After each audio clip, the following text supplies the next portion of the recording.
मित्रांनो, ठरलं तर मग या मालिकेच्या आजच्या भागामध्ये सायली अर्जुनला म्हणते, सर तुम्हाला एक सांगू का? अर्जुन म्हणतो, काय? तेव्हा सायली म्हणते, अगोदरच माझ्या लक्षात यायला हवं होतं सर, कारण माझ्यासारखी सेम हुबेहूब सही फक्त एकच व्यक्ती करू शकते. अर्जुन आश्चर्याने विचारतो, कोण? मग आता सायली म्हणते, अहो प्रिया. तेव्हा अर्जुन म्हणतो, काय? प्रिया कशी सही करू शकते? पण इथे फक्त खोटं बोलण्यापुरतं बोलत नाही आहोत मिसेस सायली, कारण एवढी हुबेहूब सही करणं सोपं नाही आहे आणि त्यासाठी खूप प्रॅक्टिससुद्धा करावी लागते. सायली म्हणते, हो सर, बरोबर आहे तुमचं, परंतु प्रियाला या गोष्टीचा अगोदरपासून खूप सराव आहे. सायली आता सांगू लागते की अर्जुन सर, अहो जेव्हा आम्ही दोघीही आश्रमात राहत होतो ना, तेव्हा प्रिया स्वखर्चासाठी मधुभाऊंची आणि माझी हुबेहूब त्या बँकेच्या पेपरवर सही करायची आणि मग पैसे सुद्धा काढून आणायची. एक दिवस मी तिला जेव्हा जाब विचारला होता तेव्हा तिनेच हे सत्य मला सांगितलं होतं. सेम टू सेम अगदी माझ्यासारखी आणि मधुभाऊंसारखी ती सही सुद्धा करते. एकदा जेव्हा मधुभाऊंकडे तिने पैसे मागितले होते तेव्हा मधुभाऊंनी तिला दिले नव्हते आणि म्हणूनच तिने हे सर्व कारस्थान केलं होतं, तिला शॉपिंग करायची होती म्हणून. पुढे सायली आता म्हणते की आज खूप वर्षांनी का होईना, पण प्रियाने माझी सही केली आहे अगदी तेवढी हुबेहूब. अर्जुन आता प्रियाच्या या हरकतीवर खूपच चिडतो. तन्वीला कसलीच लाज वाटत नाहीये, ती किती जणांच्या इमोशन्सची खेळतीये हे सुद्धा तिला कळत नाही का? सायली म्हणते, अहो कळतच असणार तिला आणि त्यातच तिला खूप आनंद आहे, कारण एवढे दिवस ती मला छळत होती हे मी समजू शकते, परंतु आता तिने तर माझ्या घरच्यांना छळलंय आणि मी अजिबात तिला सोडणार नाही अर्जुन सर. आता मी प्रतिमा आत्यांना आणि रविराज काकांना हे सगळं काही सांगणारच. मी तिला शिक्षा कशी होतीये ना हे सुद्धा मी बघतेच आता. अर्जुन आता विचार करतो आणि म्हणतो, हे आपण सिनियरला सांगूच, पण फक्त एवढंच नाही, तन्वी आता आम्ही काय करतो ना ते तू बघतच राहा. तर आता अर्जुनने खूप मोठा प्लॅन केलेला असतो की तन्वीला कसं ट्रॅप करायचं. आता सायलीला सुद्धा प्रचंड राग आलेला असतो, कारण प्रियाने एवढं मोठं कारस्थान केलेलं असतं की त्याचा परिणाम घरातील सर्वांना आता भोगावा लागलेला असतो. त्यामुळेच आता ते दोघेही खूप चिडलेले असतात. तर दुसरीकडे आता प्रिया ही रूममध्ये असते आणि बाहुली घेऊन बसलेली असते. तेव्हा त्या बाहुलीच्या केसांमधून ती हात फिरवत असते. तेवढ्यातच आता तिला अस्मिताचा कॉल येतो. अस्मिताचा कॉल आल्याबरोबर क्षणाचा विलंबही न करता ती लगेच कॉल रिसीव करते आणि विचारते, बोल बोल बोल पटकन अगं, कारण मला सांग, ती सायली स्वतःहून निघून गेली की तिला धक्के मारून घराबाहेर काढले घरातील सर्वांनी? मला तर असं वाटतंय ना गं अस्मिता, तू ना त्या सगळ्या घटनेचा व्हिडिओ शूट करायला हवा होता, कारण त्या घटनेचा व्हिडिओ शूट केला असताना म्हणजे कसं मला पाहताना खूप मज्जा आली असती, मी नेहमी पाहत राहिले असते तो व्हिडिओ.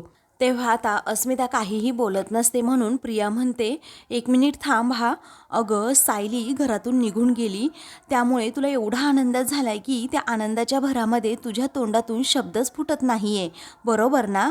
मग आता अस्मिता म्हणते, हो शब्द फुटत नाहीये ते बरोबर आहे, परंतु आनंदाने नाही अगं, दुःखाने. तेव्हा आता प्रियाला खूप मोठा धक्का बसतो. ती म्हणते, काय म्हणजे नक्की काय घडलं ते तरी सांग.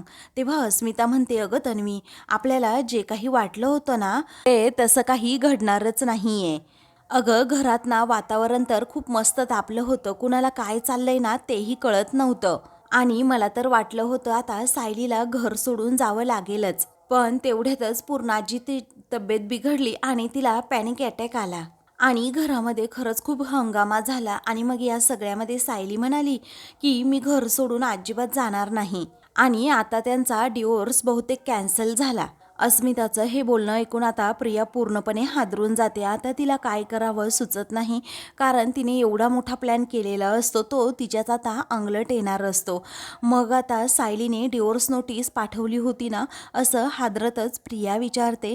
तेव्हा आता पूर्णाजीची तब्येत बरी नाही म्हटल्यावर सर्वजण विसरून जातील की डिवोर्स नोटीस सायलीने पाठवली होती म्हणून. कुणीही आता तो विषयसुद्धा काढणार नाही आणि सगळं काही विसरून गेल्यानंतर अर्जुन सायली दोघेही गुण्या गोविंदाने राहायला सुद्धा लागतील. अगं तन्वी, तुला सांगू का, तुझं ना नशीबच फुटका आहे, असं आता अस्मिता टोचूनच प्रियाला जेव्हा म्हणते तेव्हा प्रियाला प्रचंड राग येतो.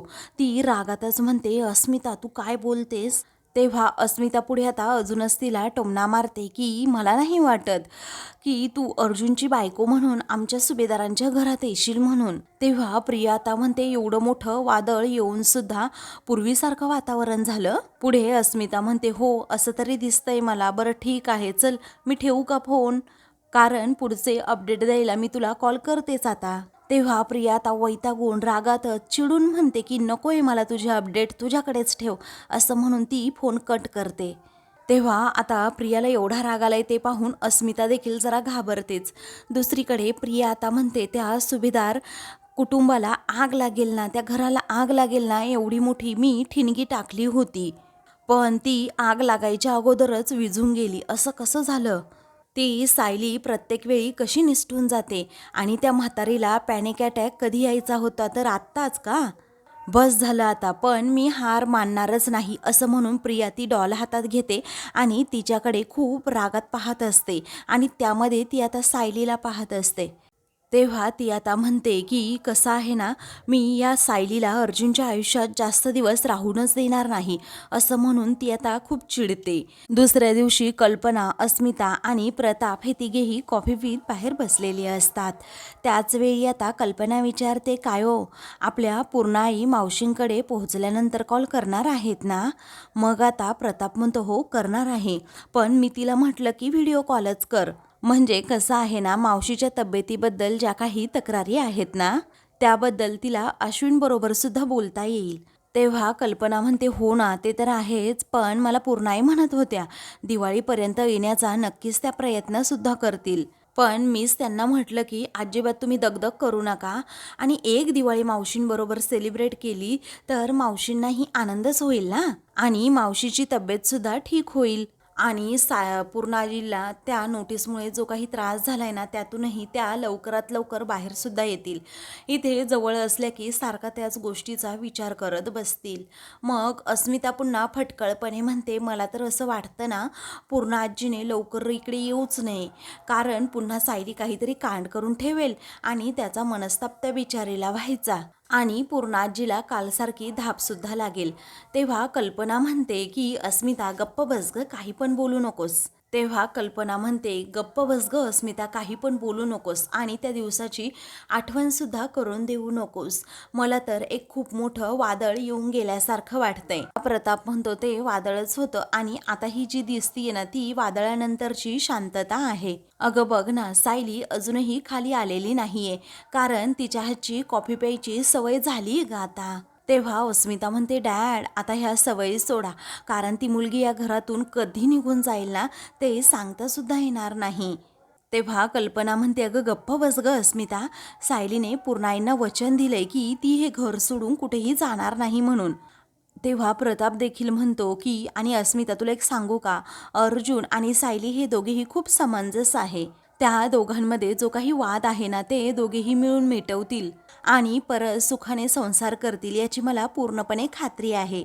तर सायली आणि अर्जुन आता तेथे येतात. ते दोघेही बाहेर आता निघालेले असतात. अर्जुन म्हणतो मम्मा मी निघू का? तेव्हा आता कल्पना म्हणते की तुम्ही दोघे निघालात का बाहेर? मग आता अर्जुन म्हणतो हो. कल्पनाला खूप आनंद झालेला असतो, कारण अर्जुन सायली आता एकत्र बाहेर चाललेले असतात. तेव्हा ती आता म्हणते अरे नाश्ता तरी करून जा. मग आता तो म्हणतो नको मम्मा नाश्ता नको अगं, आम्ही बाहेर काहीतरी खाऊ, चालेल ना? मग आता कल्पना म्हणते हो चालेल. विमलाता पुढे म्हणते की वहिनी अहो मी गोड शंकरपाळ्यांचं पीठ मळायला घेते हा. कल्पना म्हणते की हो मी सुद्धा तुझ्या मदतीला येते. तर आता सायली म्हणते आई अहो तुम्ही दिवाळीच्या फराळाच्या तयारीला सुद्धा लागलात का? मग आता कल्पना म्हणते हो ना ग, 2 दिवसांवर दिवाळी आली आहे म्हटल्यावर आपल्याला तयारी करायला नको का? मग आता सायली म्हणते हो तयारी तर करायला हवी, परंतु तुम्ही जास्त गॅसजवळ उभं राहू नका हा, मी आल्यानंतर पटपट फराळ करून घेते मग, चालेल ना? कारण तुमच्या पाठीलाही रग लागते ना तिथे उभी राहिल्यानंतर. मग आता कल्पना म्हणते हो चालेल. विमल म्हणते मी फक्त फराळाची सर्व तयारी करून ठेवते, तुम्ही आल्यानंतर फराळ बनवा तुमच्या हातांनी. मग आता सायली म्हणते हो नक्कीच. असं म्हणून आता दोघेही बाहेर जातात. इकडे कल्पना आणि घरातील सर्वांनाच खूप आनंद झालेला असतो, कारण सायली अर्जुन फायनली पुन्हा एकत्र आलेले असतात. तेव्हा कल्पना म्हणते मी म्हणाले होते ना तुम्हाला ते दोघे एकत्र येणार म्हणून. प्रताप म्हणतो काय म्हणालीस तू? तू म्हणाली होती की मी. मग आता कल्पना म्हणते काहीही असू द्या हो, मीच म्हणाले होते तुम्हाला. प्रताप म्हणतो बरं बाई ठीक आहे, तू म्हणाली होती. आपल्यासाठी फक्त हेच महत्वाचं आहे की अर्जुन आणि सायलीची गाडी पुन्हा रुळावर आली. अस्मिता म्हणते बापरे, हे दोघे राजा राणी पुन्हा एकत्र झाले की काय, हाच विचार सतत ती आता करू लागते. प्रिया आता विचार करत असते की माझा डिवोर्स पेपरचा हा प्लॅन पूर्णपणे फ्लॉप झालाय. पण हा प्लॅन फ्लॉप झाला म्हणून काय झालं, मी दुसरा प्लॅन तर करू शकते. कारण मला ना आता काहीही करून ते कॉन्ट्रॅक्ट पेपर शोधलेच पाहिजे. ते कॉन्ट्रॅक्ट पेपर जर मी शोधले नाही तर मग माझं काही खरं नाही. ह्या दिवाळीमध्ये काहीही करून मला सुभेदारांच्या घरात एंट्री मारलीच पाहिजे. असं आता जेव्हा ती म्हणते तेवढ्यातच तेथे आता नागराज येतो. प्रिया हसत असते. मग आता नागराज म्हणतो काय प्रिया, काय चाललंय काय तुझ्या डोक्यात? कारण तू तर कोणत्या तरी फ्लॉप प्लॅनची तयारी करते असं वाटतंय. तेव्हा प्रिया म्हणते काही नाही, फ्लॉप नाही, सुपरहिट प्लॅन माझ्या डोक्यामध्ये शिजतोय. त्यावेळी आता नागराज म्हणतो की तू ना एवढ्या वेळात तोंडावर पडली आहे, परंतु त्या अर्जुनचा काही नाच सोडत नाही. मग आता प्रिया म्हणते अहो तुमच्यासारखंच आहे, तुमच्याकडून थोडं थोडं शिकतीये. कारण तुमच्याकडून थोडं थोडं शिकले ना कसं बरं असतं जरा. आणि तुम्ही नाही का प्रयत्न अजिबात थांबवत नाही. इतक्या वेळा तोंडावर पडलात किल्लेदारची प्रॉपर्टी मिळवण्यासाठी, परंतु प्रयत्न तर करतच राहिला आहात ना. तसे मी सुद्धा प्रयत्न करतीये. तेव्हा नागराज चिडतो आणि म्हणतो काय ग, किल्लेदारची प्रॉपर्टी मिळवण्यामध्ये फक्त माझाच डोळा आहे का, तुझा नाही आहे का? अगं तू बघ ना जरा स्वतःला आरशात बघ. अगं तू काय केलंस आत्तापर्यंत, काय केलंस काय तू? त्यात ती बाई प्रतिमा आपल्या डोक्यावर येऊन मिऱ्या वाटतीये. तिचा बंदोबस्त तुला करता आला नाही तर तू दुसरा काय बंदोबस्त करणार आहे? तेवढ्यातच प्रतिमा तेथे येते आणि लगेच प्रिया लगे मागे पाहते आणि म्हणते आई तू आलीस? तेव्हा आता असं म्हटल्याबरोबरच नागराज पूर्णपणे घाबरतो आणि मागे प्रतिमाकडे पाहतच राहतो. त्याला असं वाटतं की प्रतिमाने सगळं काही ऐकलं. प्रिया आता बाजू सावरते आणि कळतच म्हणते की आई अगं ये ना आतमध्ये ये. तेव्हा नागराज आता लगेच हातावर डास असल्याची ॲक्टिंग करतो आणि तो मारतो आणि म्हणतो की डास खूप घरात झाले आहेत ना आणि गार्डनमध्ये किडेच किडे झाले आहेत. तेच सांगत होतो तिला, म्हटलं की बंदोबस्त करायला हवा ना त्यांचा. तेव्हा प्रिया म्हणते की हो तेच सांगत होतात तुम्ही काका मला. पण आई मला एक सांग, तुझं काही काम होतं का? तेव्हा आता प्रतिमा म्हणते तुला रविराज बोलवतायत. प्रिया म्हणते हो मी येते, हा तू जा पुढे, मी येतेच लगेच. असं म्हणून आता लगेच ती तिला जायला सांगते. प्रतिमा आता पुन्हा नागराजकडे एकदा पाहते आणि तेथून जायला निघते. तेव्हा आता प्रतिमा गेल्यानंतर प्रिया खूप जोरात मोठ्यानेच बोलते की ह्या अर्ध्या मेंदूच्या बाईला ना काय करावं कळतच नाही. तेव्हा नागराज तिला म्हणतो अगं गप्प बस, किती मोठ्याने बोलतीये तू. असं म्हणून तो आता दार बंद करून घेतो. तेव्हा आता तुमच्या बायकोला उल्लू बनवणं खरंच खूप सोपं असतं, परंतु ही बाई ना सारखी घारीसारखी घरामध्ये फिरत असते, काहीही प्लॅनिंग करता येत नाही, सारखी आपली नजर ठेवत असते याच्यावर ना त्याच्यावर. असं म्हणून आता ती प्रतिमाबद्दल खूप काही बोलू लागते. तसंच आता रविराज तिला आवाज देतो की तन्वी पटकन खाली ये ग. तेव्हा प्रिया आता लगेच खाली जायला निघते. मग नागराज म्हणतो काय वाढून ठेवलंय ना पुढे ते बघायला हवं. असं म्हणून ते दोघेही आता तिथे हॉलमध्ये येतात. प्रिया आता विचारते काय झालं बाबा? मग आता तो म्हणतो काही नाही ग, अर्जुनचा कॉल आला होता आणि त्याने आपल्या घरातील सर्वांना डिनरसाठी बोलवले. तेव्हा अचानक असा डिनर प्लॅन त्याने का केला असेल असं प्रिया विचारते. विराज म्हणतो बोलवलंय ना आपल्याला, मग जाऊयात की. तेव्हा ठीक आहे असं आता प्रिया म्हणते. नागराज म्हणतो दादा पण आम्हाला यायला नाही जमणार अहो, कारण मला सुमनच्या भावाच्या घरी जायचे. तेव्हा ठीक आहे असं आता रविराज म्हणतो. मग आता मी प्रतिमा आणि त्याचबरोबर तन्वी तिघेही जाऊन येतो असंही तो नागराजला सांगतो. नागराज म्हणतो ठीक आहे तुम्ही हा जाऊन मग. इकडे सायलीने आता घरातील सर्वांना डिनर प्लॅनबद्दल सांगितलेलं असतं आणि रविराज, तन्वी त्याचबरोबर प्रतिमा आत्या देखील येणार आहे असंही बोललेलं असतं. त्यामुळे आता अचानक असा कसा डिनर प्लॅन केला तू? कल्पना विचारते. मग आता सायली म्हणते, अहो आई, अचानक म्हणजे कसं असतं ना, आजकाल एकमेकांच्या गाठीभेटी होत नाही. मग म्हटलं या निमित्ताने तरी घरात सर्वजण येतील आणि त्याचबरोबर घर कसं असं भरल्यासारखं वाटेल. तेव्हा प्रताप म्हणतो की हे काम मात्र तुम्ही उत्तम केलं हां, मला आवडलं तुमच्या दोघांचाही हा प्लॅन. अर्जुन म्हणतो, हो डॅड, पण नागराज काका आणि सुमन काकूला नाही येता येणार कारण त्या दोघांनाही बाहेर जायचंय जरा. आणि प्रतिमा आत्या त्याचबरोबर सिनियर आणि तन्वीसुद्धा येणार आहे असं म्हणून तो सायलीकडे पाहतो. मग आता कल्पना म्हणते, अगं सायली, आपल्याला रात्रीचा मेनू ठरवावा लागेल, भाज्यासुद्धा आणाव्या लागतील. सायली म्हणते, आई अहो, मी सर्व तयारी ऑलरेडी करून ठेवली आहे. मी आणि विमल ताई मिळून सगळं काही करू, तुम्ही अजिबात काळजी करू नका. तेव्हा अश्विन म्हणतो की तुम्हाला काही मदत लागली ना तर मला नक्की सांगा, कारण एखादा पदार्थ वगैरे चाखायचा असेल तर माझी मदत नक्कीच तुम्हाला चांगली मिळेल. तेव्हा सर्वजण त्याच्यावर हसतात. तेव्हा सायली आता थोडी हसते आणि मग एकदम शांत होऊन जाते. अर्जुन तिच्याकडे पाहतच राहतो आणि मनात विचार करतो, काय झालं असेल मिसेस सायलींना, अजूनही त्या नॉर्मल वागत नाही आहेत असं म्हणून तो तिच्याकडे पाहतच राहतो. त्यानंतर रात्री आता रविराज, तन्वी आणि प्रतिमा हे तिघीही आता आलेले असतात. त्यांच्या गप्पाटप्पा चालू असतात, त्याचबरोबर सर्वजण हसत असतात. आता रविराज म्हणतो, अरे वा, पुऱ्यांचा तर अगदी घमघमाट सुटलाय, असं वाटतंय ना की आत्ता किचनमध्ये जाऊन त्या पुऱ्या खाव्यात. अर्जुन आता म्हणतो, सिनियर, आपण जेवण करणारच आहोत, पण त्या अगोदर आम्हाला तुम्हाला गुड न्यूज द्यायची असं म्हणून तो सायलीला जवळ घेतो आणि तिच्या खांद्यावर हात ठेवतो. मग सायली जरा लाजते. त्यावेळी आता प्रिया ही दोघांकडे पाहतच राहते. स्मिता म्हणते, गुड न्यूज म्हणजे दुसरी काही गुड न्यूज आहे का? त्यावेळी आता अर्जुन तिच्याकडे पाहतच राहतो. रविराज म्हणतो, कसं आहे ना, यांच्या लग्नाला आता 1.5 वर्ष झाले म्हटल्यावर गुड न्यूज देणारच ना. तेव्हा आता सायली आणि अर्जुन एकमेकांकडे पाहतच राहतात. सायली म्हणते, नाही रविराज काका, आम्हाला ना दुसरीच गुड न्यूज द्यायची आहे. त्यानंतर अर्जुन आता म्हणतो की मला आणि सायलीला एक खूप मोठी गुड न्यूज द्यायची आहे. मी आणि सायलीने एक खूप मोठा फ्लॅट घेतला आहे पनवेलजवळ आणि आम्ही तेथे काही दिवसात शिफ्ट होणार आहोत. आता असं ऐकल्यानंतर घरातील सर्वजण त्या दोघांकडे पाहतच राहतात. तेव्हा सर्वांना धक्का बसलेलाच असतो, सगळेजण एकमेकांकडे पाहतच राहतात. अर्जुन, सायली मात्र खुश असतात. तेव्हा प्रतिमा विचारते, म्हणजे तुम्ही दोघे वेगळे राहणार का? तेव्हा अर्जुन म्हणतो, यस, आम्ही दोघेही वेगळे राहणार, न्यूक्लिअर फॅमिली, हॅप्पी फॅमिली. अस्मिता म्हणते, अरे अर्जुन, ही एखादी आनंदाची बातमी असल्यासारखं का सांगतोस तू? अर्जुन हसतच म्हणतो, एवढा शॉक का बसलाय तुला? अरे, ही आनंदाचीच बातमी आहे. तेव्हा रविराज म्हणतो की प्रताप, हे तुम्हाला मान्य आहे का रे? वहिनी, तुम्ही यांना परमिशन दिली का या गोष्टीसाठी? तेव्हा कल्पना आता हसते आणि म्हणते, मला तर काही कळेनासच झालंय. तेव्हा प्रताप म्हणतो, रविराज, मी तर पहिल्यापासूनच म्हणतोय, एकदा का मुलं मोठी झाली ना, त्यांचे निर्णय त्यांनी घ्यायला हवेत. तेव्हा प्रिया आता विचारते, म्हणजे मामा, तुम्हाला या गोष्टीचा काहीच प्रॉब्लेम नाहीये? बरं, तुमचं सोडा, पण ही गोष्ट जेव्हा पूर्ण आजीला कळेल की काय अवस्था होईल याचा तरी विचार केलाय का? तेव्हा अस्मिता म्हणते, पण सायलीला कुठे परवा आहे त्याची? मी अगोदरपासून तुम्हाला म्हणतच होते ना की ही आपलं घर तोडायला आली आहे म्हणून, आणि तिने हे करूनच दाखवलं. आता अर्जुनला घेऊन घराबाहेर पडती ती. म्हातारपणी मम्मा आणि डॅडची काळजी कोण घेणार?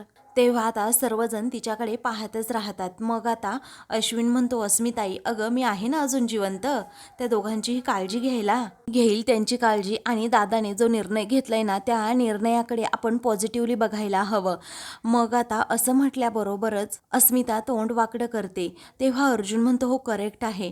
मग आता रविराज विचारतो, प्रताप, पण सायली ही घर तोडणारी नाही तर जोडणारी मुलगी आहे. तेव्हा सायली म्हणते, रविराज काका, अहो, अशा काही गोष्टी गोष्टी घडल्यात ज्यामुळे आम्हाला हा निर्णय घ्यावा लागला. तेव्हा सर्वांना जबर धक्का बसतो. अशा कोणत्या गोष्टी घडल्या असतील जेणेकरून सायली अर्जुनने घर सोडण्याचाच डायरेक्ट निर्णय घेतला, नवीन फ्लॅट घेतला आणि तिकडे ते राहायला सुद्धा जाणार.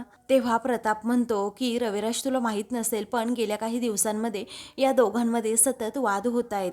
एकत्र कुटुंबात राहण्याचा प्रेशर त्यांनी घेतलं असेल, पण आता वेगळं राहून ते जर सुखात राहणार असतील तर त्या दोघांनाही राहू दे ना, आपली तरी काय हरकत आहे. तेव्हा कल्पना म्हणते हो, मनाने दुरावण्यापेक्षा घरं वेगळी झालेली कधीही बरं नाही का. प्रताप, रविराज, प्रतिमा आणि त्याचबरोबर कल्पनाला खूप वाईट वाटलेलं असतं कारण अर्जुन असा दुसरीकडे राहायला जाणार म्हणून. त्याचवेळी आता अर्जुन आणि सायली खूपच रागात प्रियाकडे पाहत असतात. तर आता मित्रांनो, पुढील भागामध्ये अर्जुन हा प्रियाला म्हणतो आमचे डिवोर्स पेपर हे तू बनवले आहेत तन्वी, त्यावेळी हे खोटं आहे असं प्रिया म्हणते. तेव्हा अर्जुन रागातच म्हणतो की पुराव्यांशिवाय कधीच काही बोलत नाही हा अर्जुन सुभेदार, असं हेच साने ॲडव्होकेटला कॉल करतो आणि बोलायला सांगतो. तेव्हा तन्वी किल्लेदार या माझ्याकडे आल्या होत्या आणि अर्जुन सुभेदार आणि त्याचबरोबर सायली सुभेदार यांचे डिवोर्स पेपर त्या माझ्याकडून तयार करून घेऊन गेल्या असं आता साने वकील घरातील सर्वांसमोर सांगतात. तेव्हा आता सर्वजण तिच्याकडे पाहतच राहतात. तेव्हा सायली पुढे जाते, सनकन प्रियाच्या कानाखाली मारते आणि म्हणते तू कितीही प्रयत्न कर तन्वी, परंतु आमचं लग्न हे असं मोडणार नाही. आमच्या दोघांची 7 जन्माची गाठ आहे, ती कधीही सुटणार नाही. म्हणून ती अर्जुनचा हात आता पकडून ठेवते. तेव्हा अर्जुनला खूपच आनंद होतो. अशाच मालिकेंचे पुढील भाग पाहण्यासाठी चॅनलला सबस्क्राईब करा.